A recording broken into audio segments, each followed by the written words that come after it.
నువ్వు నువ్వు ఇస్తే అక్కడికి వస్తే ప్రోటోకాల్ ఇస్తే ఎంత, ప్రోటోకాల్ ఇవ్వకపోతే ఎంత. ఈ 5 సంవత్సరాలకి ఈ గ్రామానికి నేనే సర్పంచ్, నీకు కూడా నేనే సర్పంచ్. ఎక్కడికి వెళ్ళి నేను చెప్పుకోవాల్సింది మీ ఊరు సర్పంచ్ ఎవరంటే పిల్లి రామారానే చెప్పాలని చెప్పి సందర్భంగా చెప్తున్నా.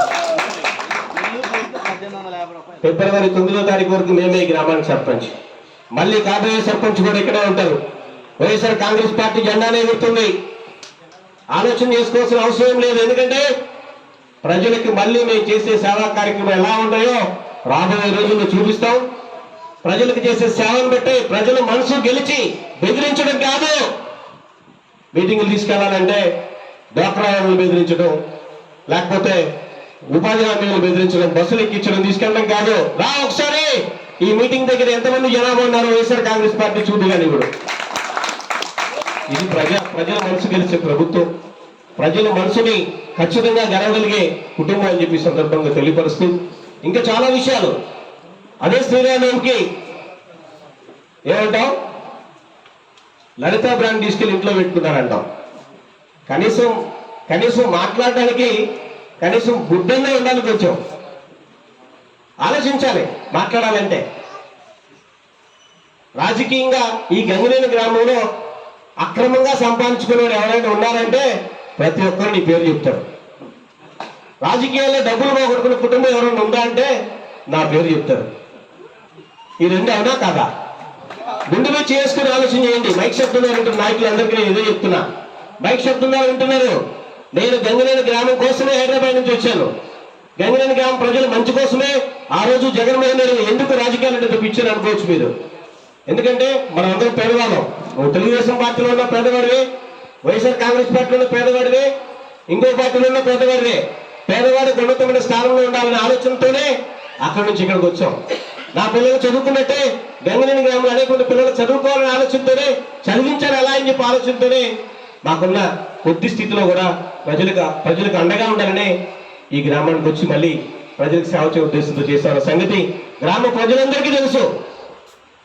ఈరోజు నువ్వేదో మీటింగ్ పెట్టి ఇప్పటికి దాదాపు ఈ సంవత్సరంలో 7 మీటింగ్లు పెట్టావు. నా జపం చేయకుండా మాత్రం ఉండకుండా ఉన్నావు. ఎందుకంటే రామారావు అంటే రాజకీయంగా భయం. మీరు ఎవరైనా సరే, మీరు కానీ మీ పక్కనున్న మీ బావగారు కానీ ఎలక్షన్లో పంచాయతీ ఎలక్షన్లో పోటీ చేసే ఇది ఉంటే, ఖచ్చితంగా రాబోయే ఎలక్షన్లో పంచాయతీలో పోటీ చేసి ఇది ఉంటే ఖచ్చితంగా నేనే మీ మీద పోటీ చేస్తా. ఎక్కడ ఆ విషయంలో తగ్గేది లేదు. ఎందుకంటే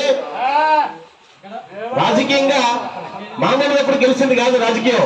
ప్రతిపక్షంలో ఉండి గంగినేనిలో గెలవబెడితే అది అసలైన రాజకీయం. ప్రతిపక్షంలో కొట్టాల సర్పంచ్ని. అప్పుడు రాజకీయం ఏంటంటే మైలవరం నియోజకవర్గం అంతా కూడా స్థాయి లెవెల్లో గట్టిగా మోత మోగిపోతాయి. ఆలోచన చేయండి, ప్రజలందరూ ఆలోచన చేయండి. ఎంతమందికి ఏ కార్యక్రమాలు చేశామో. ఒక రైతు చనిపోతే దాదాపు 8 లక్షలు మన ద్వారా ఇప్పించాం. అలాగే ఈ మధ్య కాలంలో చాలా మంది రైతులు ఒకరిద్దరు చనిపోయారు. కానీ ఆ రైతులకి న్యాయం చేయలేని కుటుంబం మీ కుటుంబం. రైతు ఎవరైనా రైతే. కుటుంబం ముందు చనిపోయాడు రైతు. ఆ రైతులు కూడా మీ దగ్గరకు వచ్చారు, మాకు ఏదో ఒక న్యాయం చేయండి అని. మన డబ్బు కాదు, ప్రభుత్వం వారు ఇచ్చే డబ్బు. కానీ ఆ రైతు చనిపోయి కూడా నాకు చాలాసార్లు ఫోన్ చేశాడు, అన్నా మీరైతే ఏదో చేయగలరు, ఏదైనా చేయండి అని అడిగారు నన్ను ఆ కుటుంబం వారు. నేను ఒకటే అన్నాను, ప్రస్తుతానికి మన ప్రభుత్వం లేదు కదా తమ్ముడు, ఉంటే నేను ఖచ్చితంగా ఆ వెంకటరెడ్డి కుటుంబానికి చేసినట్టు నేను ఏదో ఒకటి ఖచ్చితంగా చేసి పెట్టానని చెప్పి. ప్రజలకు మనం ప్రభుత్వం ఉన్నప్పుడు ఏ విధంగా సహాయం చేయగలమో అదే చేయాలి. మీ అందరికీ తెలుసు, మీరే చెప్పారు 50 సంవత్సరాల దాకా పింఛన్ ఇచ్చామని చెప్పారు, పింఛన్ ఇస్తామని చెప్పారు. ఎంతమందికి పింఛన్ ఇచ్చారు మీరు? ఎంతమంది భర్తలు కోల్పోయిన వాళ్ళు ఎంతమందికి భార్య పింఛన్లు ఇచ్చారు?